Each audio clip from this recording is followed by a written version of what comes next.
इस कार्यक्रम के प्रसारण पुण्यार्चक हैं श्री R.P. जैन, श्रीमती ममता जैन, श्री प्रशांत जैन, श्रीमती दिव्या जैन, पुत्र भरत जैन, श्रीमती सौम्या एवं पारस जैन। साक्षी भाव मीन्स अलर्टनेस, मीन्स जो हो रहा है सिर्फ हमें उसे देख रहे हैं एज इट इज, बिना एनी डेविएशन के।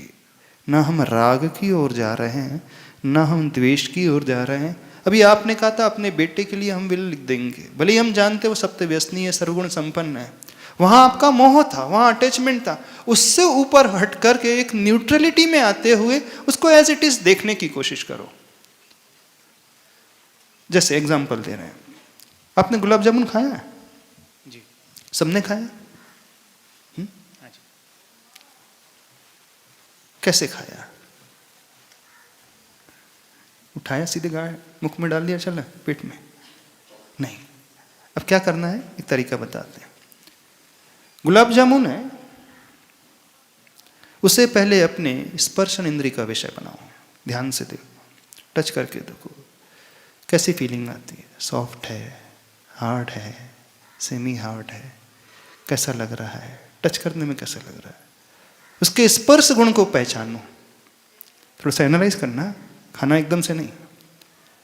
सेकंड नंबर, उसकी फ्रेग्रेंस कैसी आ रही है, सुगंधी आ रही है, नहीं आ रही है। उस सुगंध को सिर्फ समझने की कोशिश करो, ये क्या सुगंध है। थर्ड नंबर, चक्षु इंद्री का विषय। देखो कलर कौन सा है, काला है, गुलाबी है, हाँ? जो भी है एज इट इज माइंड में नोट करो। यह गुलाबी कलर का गुलाब जामुन है, स्फेरिकल है, इलिप्टिकल है, थोड़ा बहुत टेढ़ा मेढ़ा है, वोटेवर जैसा भी है, जो भी साइज है उसका, जो इस आंखों से नजर आ रहा है। आंखों से क्या हमें नजर आता है?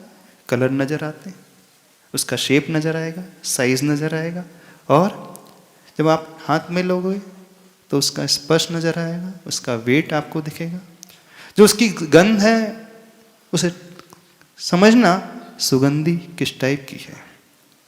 फिर जब वो बनता है तो कर्णेंद्र का भी विषय, अथवा जो कोई सर्व करता है तो उसकी एक ध्वनि भी पैदा होती है। और जब उसे मुख में रखो, एकदम अंदर नहीं डालना, टेस्ट लेना, समझना कौन सा टेस्ट आ रहा है।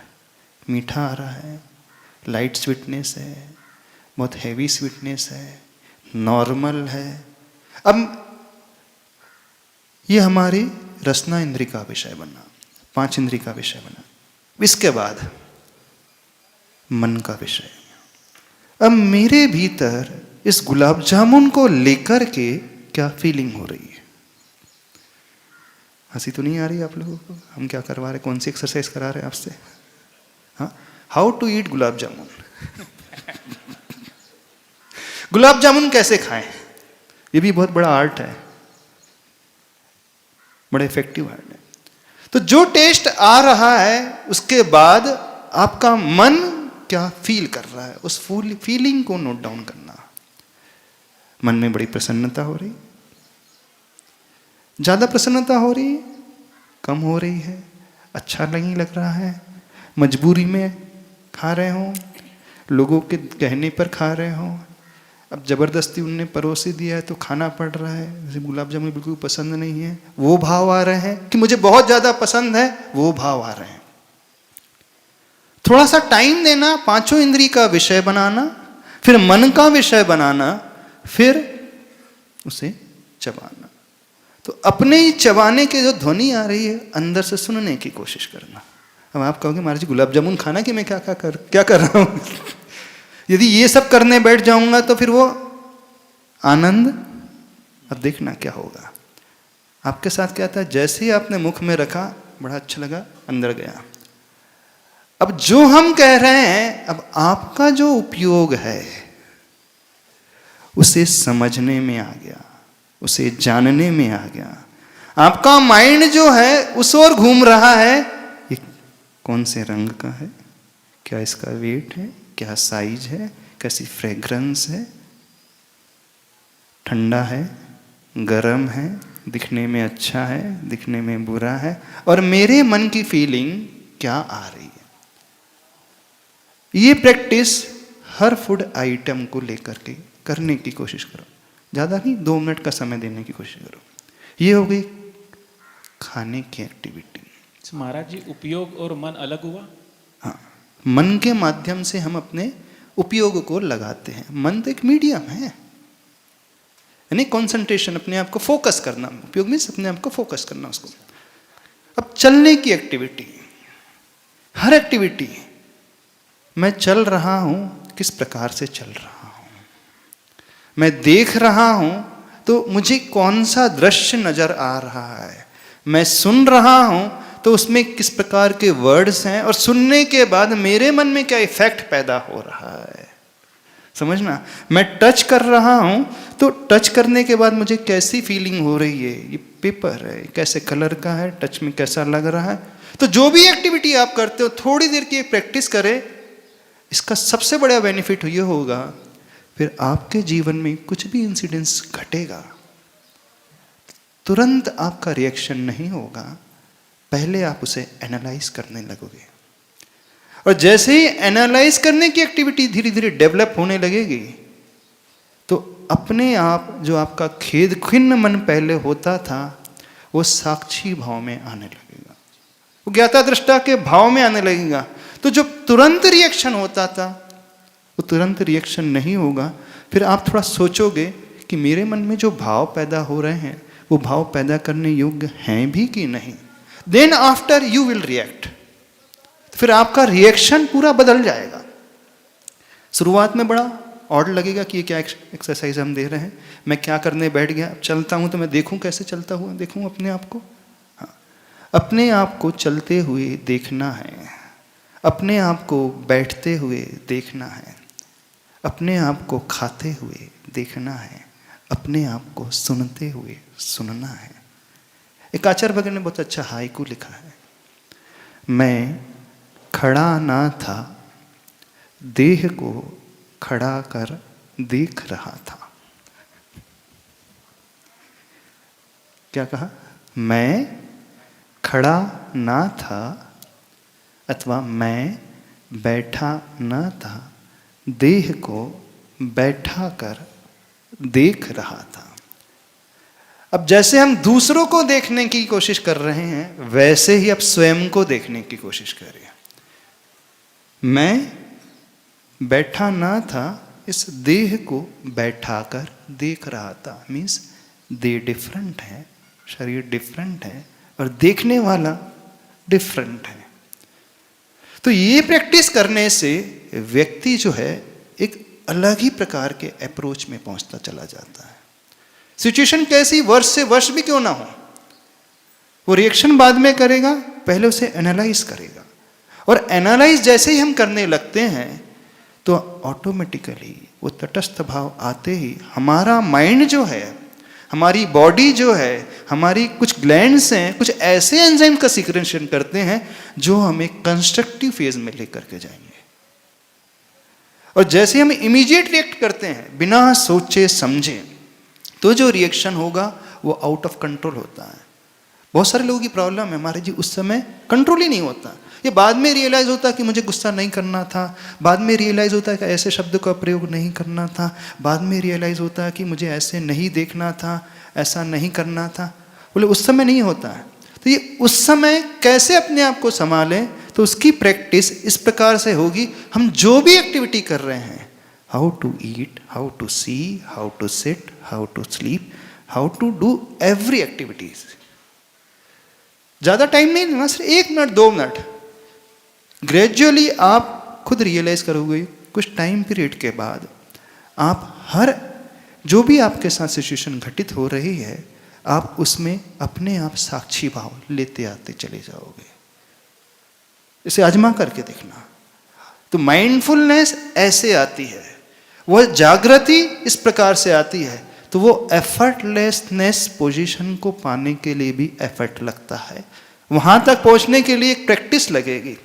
और इसका सबसे बड़ा बेनिफिट, आप हमेशा बड़े कीप क्वाइट काम कंपोज रहेंगे। बहुत आनंद में रहेंगे। आप अपनी एनर्जी को अपने ही डेवलपमेंट के लिए देन यूटिलाइज करेंगे, अदरवाइज आपकी सेल्फ एनर्जी ही अपने ही नाश के लिए प्रयोग होती है। तो बात समझ में आ रही, नहीं समझ में आ रही? हाँ, तो कैसे होगा? मनन से होगा, मन न स्थित वाली पोजीशन से होगा। तो आचार्य भगवान ने जो लिखा ना, मंत्र न तो अच्छा होता है न बुरा होता है, स्थिर मन ही मंत्र का कार्य करने लगता है। तो सॉल्यूशन, आइडियल सॉल्यूशन तो ऐसा ही है कि हम सिर्फ साक्षी भाव लाते हुए देखने की कोशिश करें, जानने की कोशिश करें। हाँ, कुछ पूछना है? फिर आप यदि साक्षी भाव से, उस भाव से, नमन के भाव से डबलू बबलू पपलू भी बोलोगे तो हम गारंटी दे रहे आपको सिद्धि हो जाएगी। क्योंकि आप डबलू बबलू पपलू में नहीं अटकोगे, आप उसके भीतरी भाव में अटकोगे। आप उस फिंगर में नहीं अटकोगे, आप सीधे मून तक पहुंचोगे। जो माँ दिखा रही है बेटा, वो देख, वो आकाश में क्या दिख रहा है, वो चंद्रमा, तो उंगली की ओर नहीं। अब तो ये फिंगर तो मीडियम थी, मंत्र मीडियम होता है, सूत्र मीडियम होता है, प्रभु मीडियम होते हैं, गुरु भी मीडियम होते हैं, शास्त्र भी मीडियम होते हैं। ये सब माध्यम है हमें उस चंद्रमा तक पहुंचाने के। अल्टीमेट हमारा एम जो है चंद्रमा तक पहुंचना है, कि न कि उंगली में अटकना है। लेकिन हो ये रहा है, हर व्यक्ति उंगली में अटका है, हर व्यक्ति मंत्र के उन शब्दों में अटका है, हर व्यक्ति शास्त्र की उस पंक्ति में अटक गया है, हर व्यक्ति उस प्रकार से क्रियाओं में अटका हुआ है। वो वहां तक नहीं पहुंच रहा है जिसके लिए वो क्रियाएं की जा रही है। समझ रहे हो कि नहीं समझ रहे? हाँ बोल। नमस्ते महाराज जी। महाराज जी, मेरा ये प्रश्न था कि आपने पहले बताया कि आप जैसे देखते हो और जो सच्चाई होती है वो अलग होती है। तो हम कैसे पता लगाए कि सच्चाई क्या है? क्योंकि किसी और के लिए कुछ और पॉइंट ऑफ व्यू है, हमारे लिए कुछ और पॉइंट ऑफ व्यू है। जब हम न्यूट्रल होकर के देखने लगेंगे, विदाउट एनी बायसनेस के हम देखने लगेंगे, तो ऑटोमेटिकली हमें सच्चाई नजर होने लगेगी। हमें वह इस कारण नजर आता है कि इनिशियली हम बायस्ड हो गए, हमारे मन में उसके प्रति मोह पैदा हो गया, तो हमको अच्छा ही दिखेगा। अब हमारे मन में उसके प्रति द्वेष का भाव पैदा हो गया, तो वो कितना भी अच्छा करे, वो दान भी देगा तो आप कहोगे बड़ा यार नाम के लिए दान दे रहा, मुझे मालूम है ना, मालूम है पैसा कैसा कमाता है, इस कारण दान दे रहा है। आपके माइंडसेट में पहले क्या था? बेकार व्यक्ति है। और आपके माइंडसेट में बैठा ये बहुत अच्छा व्यक्ति है, भले 101 रुपए की बोली ले रहा है, देखो 101 दे तो रहा है। कितना अंतर आ गया? यानी वो रियलिटी में क्या है, नहीं हमारी माइंड में वो रियलिटी कैसी भरी है, तो परसीव रियलिटी मैटर करती है। तो हम ये परसीव रियलिटी से ऊपर उठने के लिए क्या होना चाहिए? न्यूट्रलिटी आना चाहिए, वो साक्षी भाव आना चाहिए। जो है तो बिना राग द्वेष के ज्ञाता दृष्टा भाव से जो जैसा है उसे देखने की कोशिश करे, देन कम टू कंक्लूजन। होता है व्यक्ति पहले से कंक्लूजन में आ जाता, कंक्लूड कर लेता है, देन वो करता है ऐसा है वैसा है वैसा है। तो माँ को अपना बेटा राजकुमारी दिखेगा और पड़ोसी का बेटा क्या नजर आएगा, कैसा नजर आएगा? अब आप समझते हो, हम वर्ड नहीं बोलते जो वर्ड आप बोलते हो उसे समझ लेना। तो क्यों? क्योंकि बायस्ड हो चुकी है माँ, मोह के लिए कारण बायस्ड हो चुकी है, तो अपना बेटा अच्छा दिखता है, उसी के लिए वो विल लिखेगा। सर्वगुण संपन्न पुत्र के लिए सारी विल, भले अरबों की प्रॉपर्टी है लेकिन सर्वगुण संपन्न पुत्र के लिए। और आप सब हो ना, सब ऐसे ही करके जाओगे। ये माँ है जब पिता है, सब सब यही करके जाएंगे। ऐसे ही है ना? गलत तो नहीं कह रहे? देख लो। हाँ, कोई डाउट है? हाँ। नमस्ते महाराज जी, मेरा क्वेश्चन एक है कि आपने कहा कि मन को स्थिर रखना चाहिए, लेकिन आज की तारीख में इतनी नेगेटिविटी है, जो डेटा हम कंटेन कर रहे हैं। हाँ, तो वही तो हमने प्रोसेस बताई है। उस वहां तक पहुंचने के लिए क्या करना पड़ेगा? एक प्रैक्टिस शुरू करो। जो भी एक्टिविटी हम डेली करते हैं, बड़ी सिंपल सी एक्टिविटी, सिर्फ उसे अपने पांचों इंद्री का विषय न्यूट्रल होकर के देखने की कोशिश करें। फिर मन हमारा क्या थॉट प्रोसेस ला रहा है उससे सिर्फ देखें। अभी उसमें अच्छे बुरे की कल्पना बिल्कुल नहीं करें। हम नहीं करें कि आप कहो कि अच्छा अच्छा सोचें, बिल्कुल नहीं करें। अभी हम जो भी विचार आ रहे हैं उससे सिर्फ पढ़ने की कोशिश करें। जब ये हैबिट डेवलप होना शुरू हो जाएगी तो आप हर परिस्थिति में पहले एनालाइज करोगे, धीरे धीरे फिर बाद में आपका रिएक्शन होगा। एकदम से नहीं होती ये प्रैक्टिस, इट नीड्स प्रैक्टिस। बिना प्रैक्टिस के नहीं होगी, लेकिन करोगे तो बहुत अच्छा इफेक्ट आप देखोगे। कौन सी एक्सरसाइज करना है आज? माइंडफुलनेस ईटिंग, हाँ गुलाब जामुन। हाँ, हाउ टू ईट गुलाब जामुन। ठीक है, आज सबको गुलाब जामुन खाना है, लेकिन हमारे तरीके से खाना है। हाँ हाँ,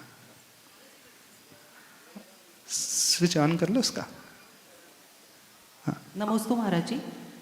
मेरा सवाल ये है, जैसे आपने ये बताया, इसमें तो हम अपने अंदर ही उलझे रहेंगे, हमारा ध्यान तो दूसरे में जाएगा ही नहीं। नहीं नहीं, हमने पहले वस्तु को देखा, देन हम एनालाइज कर रहे हैं। पर उसमें हम ही और हमको दूसरों में तो जाना ही नहीं, अपने में आप में तो आना पर है। हम अपने विचारों को ही तो एनालाइज कर रहे हैं। नहीं, अपने विचारों को अभी हम बायस्ड होकर के एनालाइज करते हैं। हमेशा व्यक्ति अपने विचारों को बायस्ड होकर के एनालाइज करता है। हम कह रहे हैं जो उसमें है उस 5 इंद्रिय के विषय के अनुसार और मन के अनुसार एनालाइज करना है। हमने जो धारणा बना रखी उसके अनुसार नहीं, वो जैसे है। पर हमारे मन में जो विचार आ रहे हैं, हम उसी को ही तो एनालाइज कर रहे हैं ना। नहीं, अभी उसको नहीं करना है। अभी एक प्रैक्टिस शुरू करना है। जैसे आप कुछ खा रहे हो, आप देख रहे हो, आपको वो दृश्य ग्रीनरी नजर आ रही है, तो ग्रीनरी कैसी है, कौन से पेड़ की है, कितनी फीट है, ये सिर्फ। अब उसके बाद मेरा मन इस ग्रीनरी को देख करके क्या सोचता है, ये प्रैक्टिस करो धीरे धीरे। आप ब्रीथ कर रहे हो तो सांस आ रही है, जा रही है।